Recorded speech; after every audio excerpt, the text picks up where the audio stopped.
Boa noite, meus amados irmãos.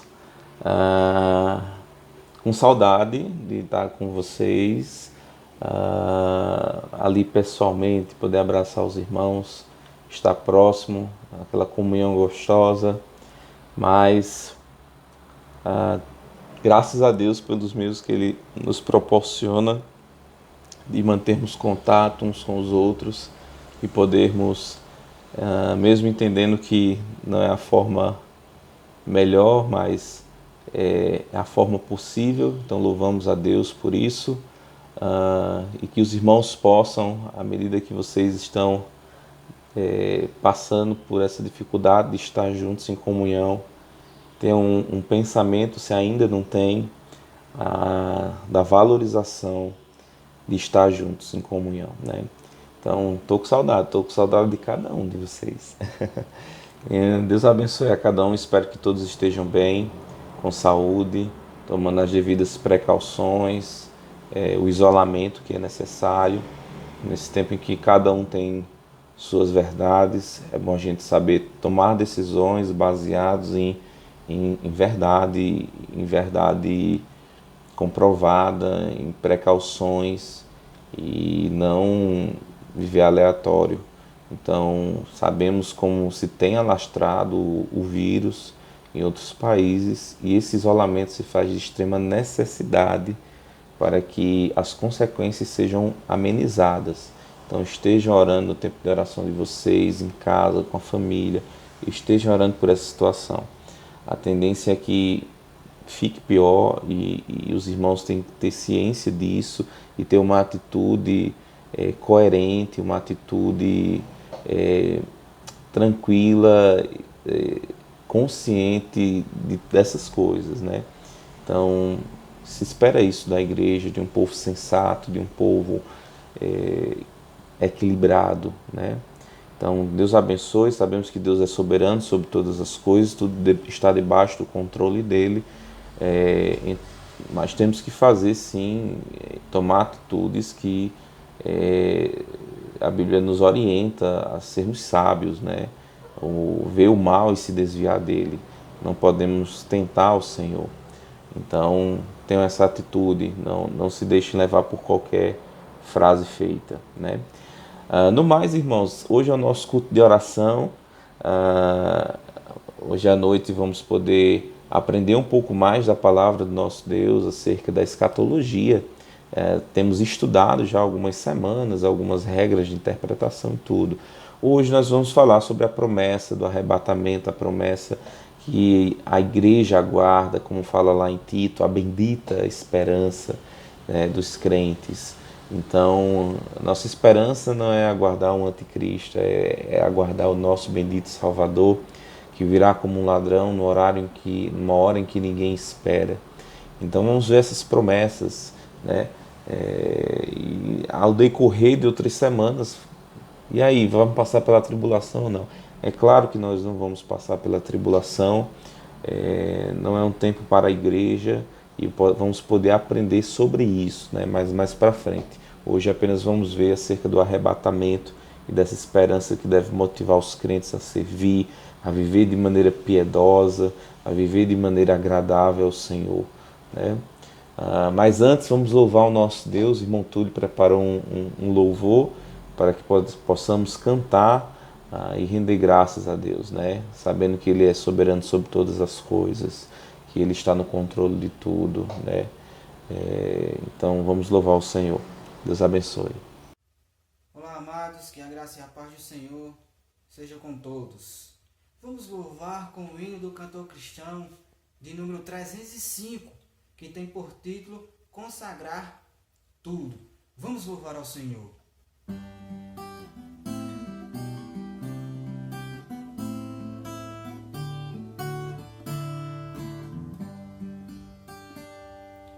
Teu divino amor veio me buscar, tudo com gratidão quero consagrar.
Tudo que sou, Senhor, eu te voltarei.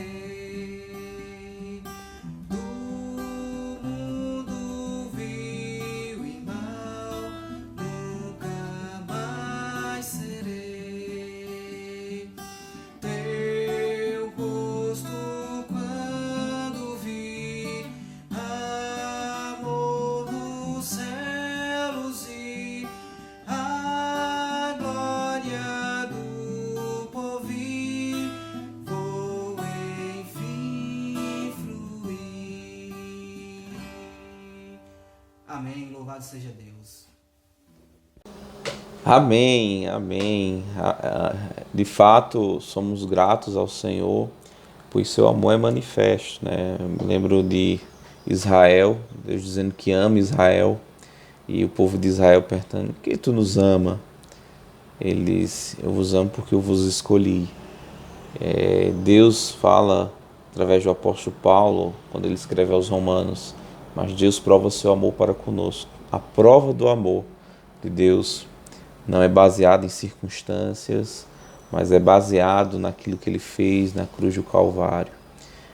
Sabemos que todas as coisas não fogem do controle dele.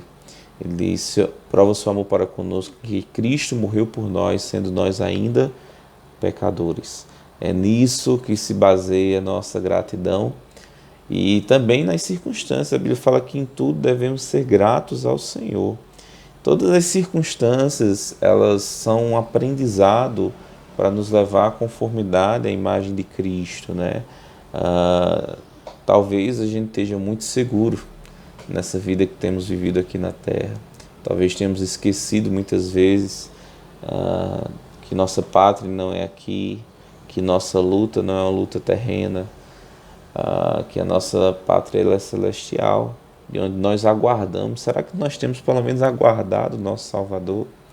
Que esses tempos possam ser tempos de reflexão em relação à sua vida também, à minha vida, em relação ao retorno de Cristo, né? Muitos falam que a gente está vivendo o Apocalipse, tá? Não estamos. A Bíblia nos aponta um cenário de um período específico. O que está sendo feito é a montagem do cenário. É como fala o pastor Timóteo, né? É o cenário se formando.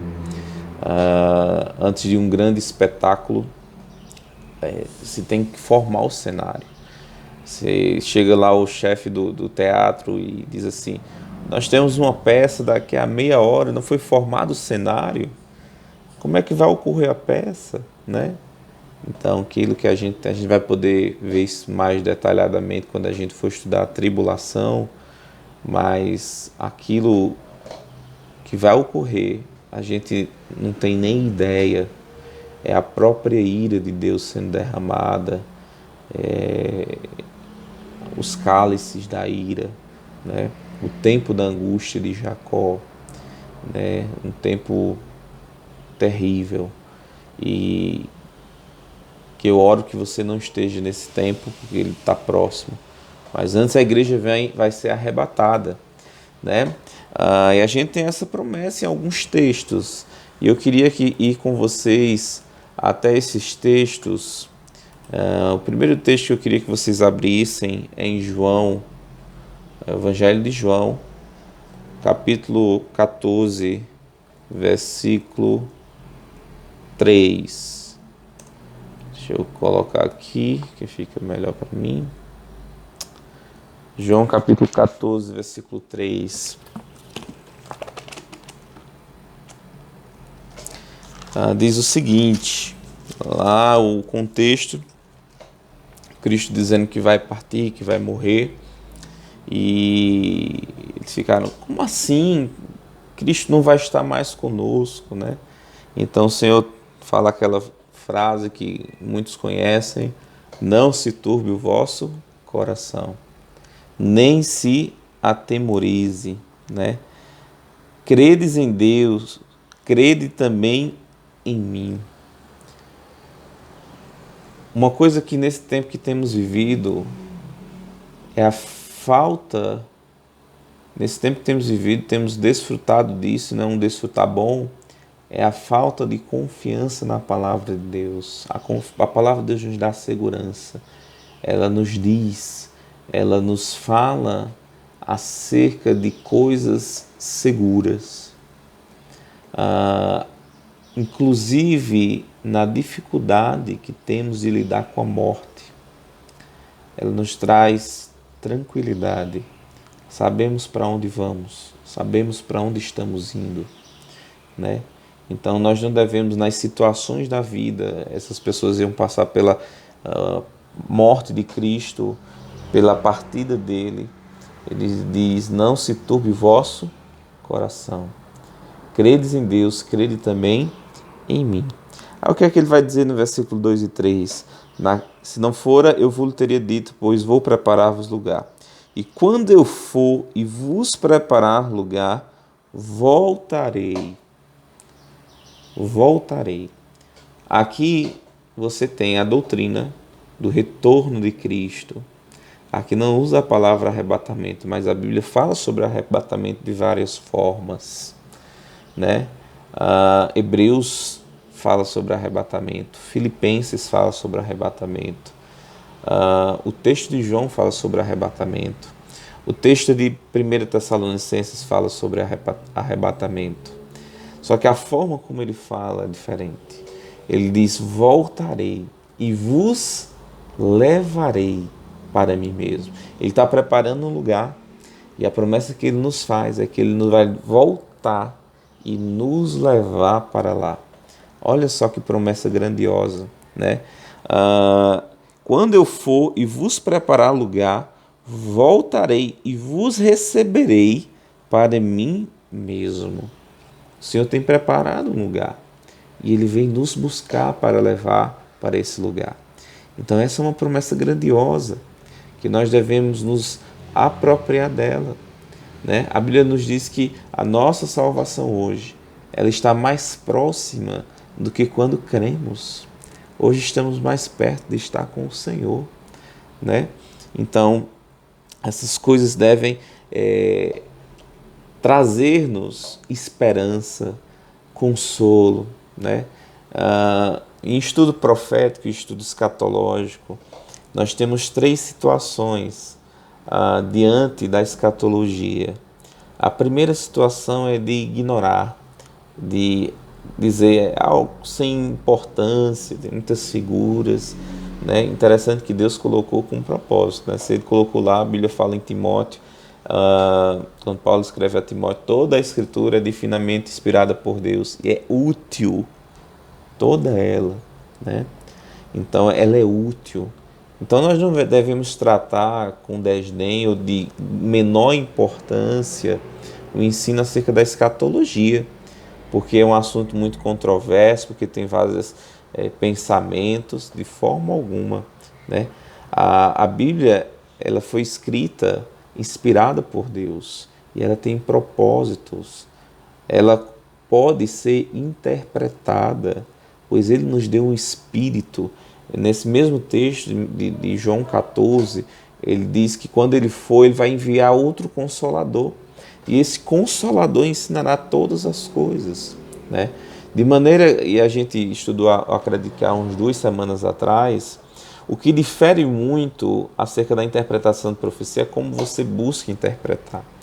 E a gente viu que a maneira correta de interpretar é a interpretação normal, leitura normal do texto, interpretação literal. De maneira que, quando você se apega a esse tipo de interpretação, você pode estar aqui no Brasil, uma pessoa no Oriente Médio que lê a sua Bíblia lá, ele vai pensar da mesma forma que você, né? Uma vez o pastor John MacArthur, ele estava numa conferência na Ásia, pregando para mais de 1.600 pastores lá, e falando sobre igreja, aí os crentes lá: pastor, já entendemos acerca da igreja, nos fale as coisas boas. Aí ele disse: bem, eu considero essas doutrinas coisas boas. Sim, pastor, mas eu quero saber sobre o futuro, sobre as promessas de Deus sobre o futuro. E ele tirou um dia, 8 horas de ensino escatológico. No final, esses homens da Ásia chegaram para ele e disseram: o senhor acredita naquilo mesmo que a gente acredita? Interessante, né? Por que será? Porque eles fazem a leitura normal do texto. O que o texto se propõe a dizer é isso que ele diz. Ele não figura, ele não traz uma interpretação alegórica, não espiritualiza as coisas que não são para se espiritualizar. Ele entende que Deus tem um propósito no texto, na linguagem, e esse propósito é se comunicar com o homem de maneira que Deus não se revelou a ninguém de maneira especial, mas ele se revela a todos através da sua palavra. E é compreensível aquilo que ele nos diz. Então, quando a Bíblia fala sobre Cristo reinar 1000 anos, o que ela está dizendo? Que Cristo vai reinar 1000 anos. Né? A gente não deve interpretar de outra forma. Se ele está dizendo que vem para nos levar, ele vem para nos levar. Né? E a gente vai desdobrar o que envolve esse levar de Deus em outros estudos. Por exemplo, envolve, a gente vai detalhar isso futuramente, mas envolve ressurreição, corpos glorificados, ressurretos, como serão os corpos daqueles que morreram em Cristo, como será esse corpo glorificado? Segundo, julgamento não para salvação, por já somos salvos, mas para galardão. A Bíblia fala no bema. O que é um bema? É um local em que um juiz se senta e atribui sentenças. Essas sentenças não estão ligadas à salvação, mas o galardão, aquilo que nós fizemos diante de Deus. Então, olha só, a promessa, o que envolve o arrebatamento, envolve um corpo glorificado, um corpo incorruptível, com imortalidade, que não está suscetível mais, por exemplo, ao coronavírus. Que bênção, né? Que motivo de regozijo, de alegria. Envolve a imortalidade, não morrer mais fisicamente, né? Envolve um corpo que vocês muitas vezes lutam tanto contra o pecado, diariamente, e você não vai pecar mais. Que bênção! Isso que deve alimentar a nossa mente, a nossa satisfação em Cristo, né? Envolve um julgamento em que Ele vai julgar as nossas obras, no sentido de que receberemos ou não galardão, como fala lá em Corinto. Nossas obras passarão pelo fogo, e se elas se queimarem, nós seremos salvos, porque nós não somos julgados pelas obras para a salvação. Entretanto, nós não receberemos galardões. Mas se aquela obra permanecer, essa sim receberá galardão. Isso faz com que a gente tenha atitudes diferentes acerca daquilo que nós fazemos para o Senhor e como fazemos, né? Portanto, meus amados irmãos, serem abundantes na obra do Senhor, sabendo que o seu trabalho no Senhor não é vão, né? Será que você tem abundado no serviço, no servir a Deus? E se tem, quais são os propósitos? Faz com que a gente analise a nós mesmos, faz com que a gente analise nossas ações diante de Deus. Então, essas promessas interferem na nossa maneira de viver. 1 João nos diz, todo aquele que tem em si essa promessa, purifica-se a si mesmo. Nós vamos nos deparar com Jesus Cristo. Isso tem feito com que eu mude minhas atitudes para com o meu próximo. Isso tem feito com que eu mude a minha maneira de falar, a minha maneira de me portar, de me vestir, o meu testemunho diante da sociedade, diante da minha família. Será que nós não temos esquecido muito que Cristo vai voltar? Esse exemplo eu sempre dou na igreja e eu continuo dando, que é um exemplo muito bom. Não veio de mim, veio de outros que eu ouvi. E eu não paro de repetir esse exemplo, né? Cristo usou o exemplo do ladrão. E tem um exemplo também dos pais que saem de casa e dizem, filho, faz isso, vou voltar de 7 da noite. Se o pai diz isso, filho, faz isso porque vou voltar de 7 da noite, o filho passa amanhã, aí diz assim, de tarde eu faço. Aí passa a tarde, chega de tarde e diz assim, depois eu faço. Chega de noite, faltando meia hora. Aí ele diz, eita, papai tá chegando. E corre para fazer, né? De última hora. Porque ele sabe o horário que o pai chega. Isso é assim também na nossa vida cristã. À medida que temos o pensamento que o meu Senhor tarde virá, que é o mau servo diz, o meu Senhor tarde virá, aquilo que eu posso fazer para o Senhor eu faço depois. Viver uma vida piedosa eu tento depois. Agora eu estou muito preocupado com outras coisas, né? Isso é um mau servo. Se esse é o seu pensamento, meu querido, você tem sido um mau servo. Mas se você diz, meu Senhor logo virá, ele vigia, ele está vigilante, ele está operoso, ele está aguardando, ele se prepara para aguardar. Interessante que quando a gente vai receber visita em casa, a pessoa está chegando, a gente se apronta, toma um banho, veste a roupa. Hoje eu me aprontei para chegar para vocês aqui, tomei um banho ali, que eu sou feio, então tem que estar pelo menos limpinho, né? Mas deu uma penteada no cabelo que está meio careca, meio grande. Mas eu dei uma ajeitada. Por quê? Porque eu estava me preparando para me encontrar com vocês. Será que nós temos nos preparado para nos encontrarmos com Jesus Cristo? Né? Ele promete que virá. E quando ele virá, irmãos, fala lá em Lucas que ele virá como um ladrão. Não vai dar tempo para você recuperar o tempo perdido no evangelismo. Não vai dar tempo para recuperar o seu serviço na obra do Senhor. Não vai dar tempo para você viver uma vida piedosa aqui na terra. Sabe por quê? Porque ele virá como um ladrão, numa hora que ninguém espera. E a gente vai ver isso também mais à frente. São detalhes futuros. Então a gente vai estudar sobre ressurreição, vai estudar sobre tribunal, julgamento de Cristo, né? Mas aqui a promessa é que ele virá e nos receberá para si mesmo, para que onde, ele dizendo, eu estou, estejais vós também. Que bendita esperança. A Bíblia fala coisas inefáveis, Paulo diz, que ao homem não é lícito saber. São as coisas que Deus tem preparado para aqueles que o amam. Cristo foi preparar um lugar e nos levará para Ele, para esse lugar.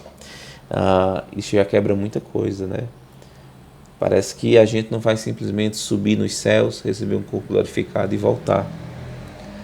Se nós vamos subir, o que é que vai estar ocorrendo na terra? É interessante que na visão de Apocalipse, os justos estarão vestidos de vestes brancas, que são os atos de justiça. Quando é que esses atos de justiça foram atribuídos? Quando os galardões foram julgados? No arrebatamento, né? E aí Cristo volta com sua igreja para reinar. Ocorre um casamento nos céus. Casamento? Casamento. O noivo com a noiva. Agora a noiva imaculada, pura, perfeita. Cristo apresentando a Deus o resultado do seu trabalho, né? Assim como fala em Efésios capítulo 5, Cristo morreu pela igreja para apresentar a si mesmo uma noiva pura e imaculada. Então, é isso que vai ocorrer. E durante essas bodas do Cordeiro, aqui na terra, vai estar ocorrendo a angústia de Jacó. Descrição dos evangelhos, descrição de Daniel, de Apocalipse. Apocalipse fala que as pessoas procurarão a morte e não a encontrarão. Procurarão a morte. Que você possa estar guardado no Senhor para não desfrutar disso, né? Se você ainda não entregou sua vida a Cristo, meu querido, que grande risco você está correndo. Que grande risco de perecer eternamente. Que grande risco de você se deparar com a morte sem estar guardado em Cristo, né? E sofrer a ira eterna. A ira de Deus. Justa, reta e perfeita. Em Filipenses 3:20, ele também fala sobre isso, como eu tinha falado para vocês. Filipenses 3:20, ele diz o seguinte, deixa eu pegar aqui o texto. Diz o seguinte, lá em Filipenses 3:20. Pois a nossa pátria está nos céus, de onde também aguardamos. Aguardar é uma expectativa. Será que hoje pela manhã você pensou, será que é hoje que eu vou me deparar com o meu bendito Salvador? Eu me lembro, a gente com os jovens estava estudando o filme O Peregrino. O livro, sem sombra de dúvidas, é muito melhor, né? Sempre tem isso, né? O livro é melhor. Mas tem uma fala do peregrino que ele é chamado e é perguntado: por que você almeja tanto chegar nessa cidade? Aí ele diz: eu almejo ver ali vivo aquele que morreu por mim, aquele que entregou a vida por mim, e com os outros santos entoar louvores a ele. Estou parafraseando que eu não lembro bem. Mas que coisa maravilhosa é a gente poder, nesse tempo, saber que um dia estaremos vendo vivo, face a face, aquele que entregou a vida por nós, né? Deixei o telefone ligado, já desliguei. Que bendita esperança, né? Como fala a palavra do nosso Deus.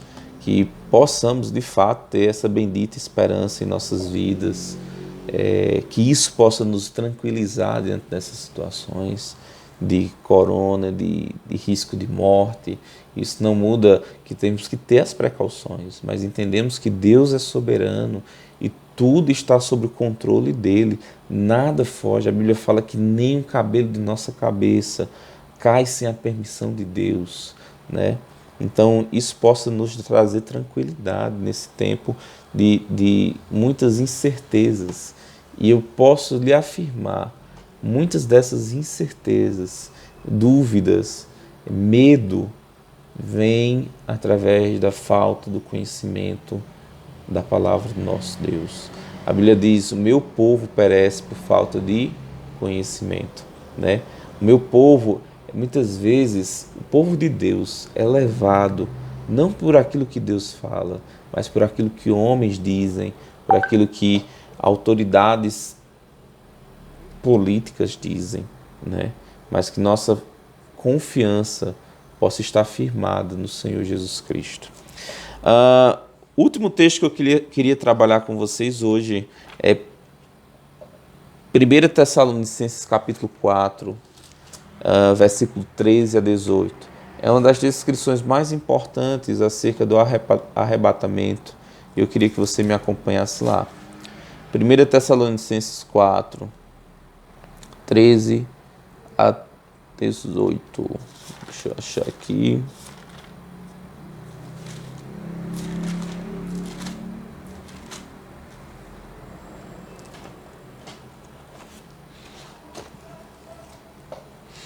Diz assim a palavra do nosso Deus: não queremos, porém, irmãos, que sejais ignorantes com respeito aos que dormem, para não vos entristecerdes como os demais que não têm esperança. Pois se cremos que Jesus morreu e ressuscitou, assim também Deus, mediante Jesus, trará à sua companhia os que dormem. Ora, ainda vos declaro por palavra do Senhor isto: nós, os vivos, e aqui se encontra o ensino acerca do arrebatamento, os que ficarmos até a vinda do Senhor, de modo algum precederemos os que dormem, porquanto o Senhor mesmo, dada a sua palavra de ordem, ouvida a voz do arcanjo e ressoada a trombeta de Deus, descerá dos céus e os mortos em Cristo ressuscitarão primeiro. Depois nós, os vivos, os que ficarmos, seremos arrebatados juntamente com eles, entre nuvens, para o encontro do Senhor nos ares, e assim estaremos para sempre com o Senhor. Consolai-vos, pois, uns aos outros com essas palavras. Então, esses crentes estavam com dúvidas acerca daqueles que dormiam, daqueles que morreram. Eles não tinham dúvida acerca deles.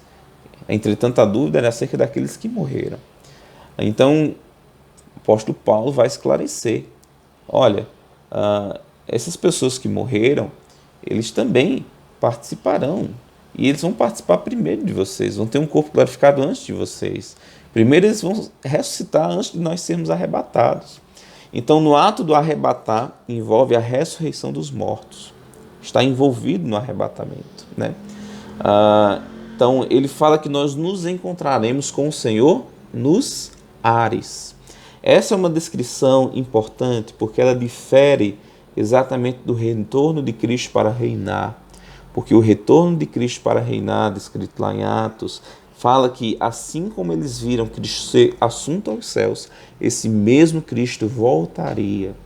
As profecias falam que ele pisará no monte, o monte se fenderá, ele virá até a terra. Aqui o arrebatamento da igreja se encontra nos ares. E o texto de João nos fala que ele vem para nos levar para si mesmo, o local que ele tem nos preparado, né? O noivo vai nos levar, que somos a noiva, para a casa do Pai. E depois viremos, depois que estivermos lá, depois que tivermos nossas obras julgadas, depois que passarmos pelo casamento, retornaremos para o reino milenar, para reinar com o Senhor Jesus Cristo, né? Mas isso são assuntos dos próximos capítulos.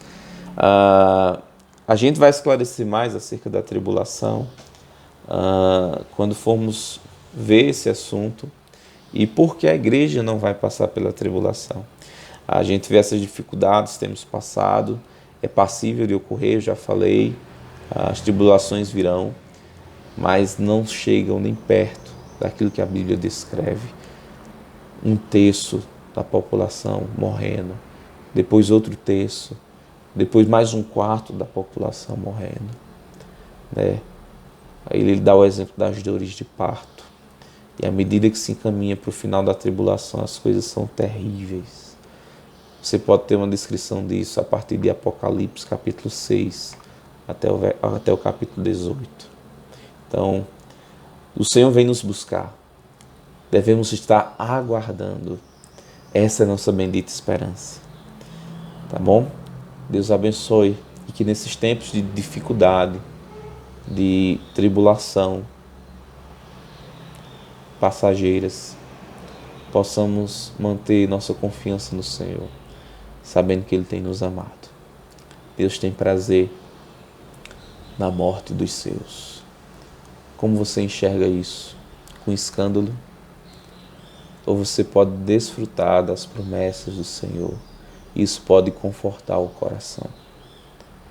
Se não pode confortar o coração, talvez você ainda precise se deparar com a esperança do bendito Salvador, do Senhor Jesus Cristo, que ama a sua vida e que na cruz do Calvário sofreu a ira de Deus para que fôssemos poupados da pena do julgamento. Ele morreu por você, ele foi sepultado.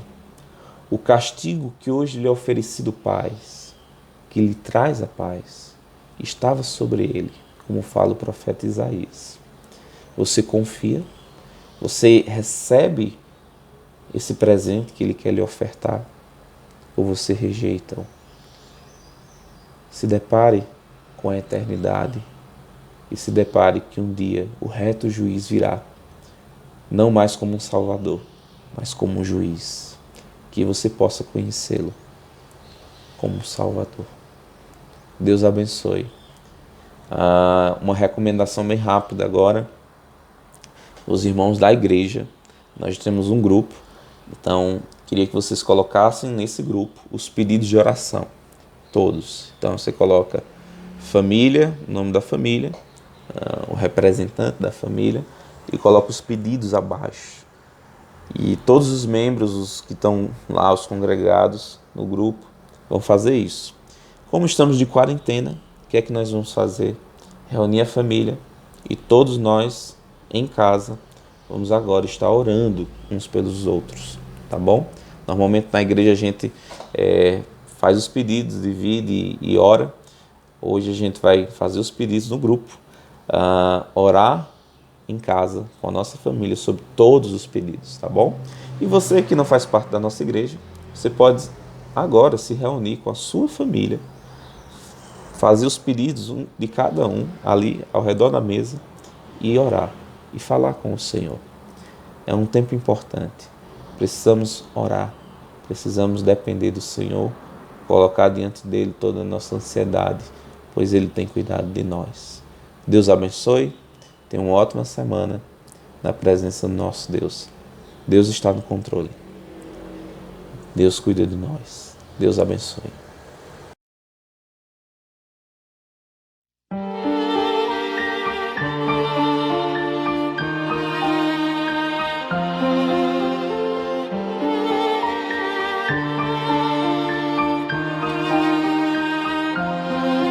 Nós estávamos presos nas trevas, caminhando rumo à perdição. Pelas sendas hardis com algemas,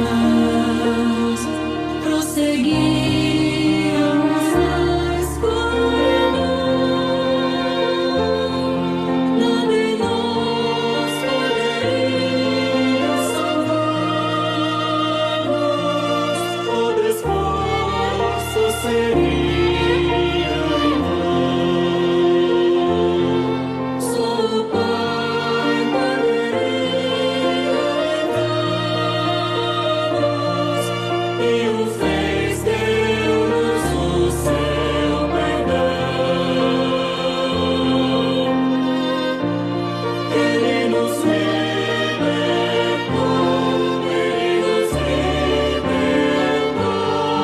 do império das trevas, pode nos livrar. Oh, Jesus pode nos libertar. Ele nos libertou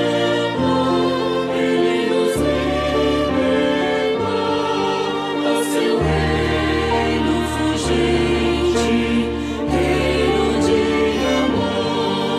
Oh, Jesus nos transportou.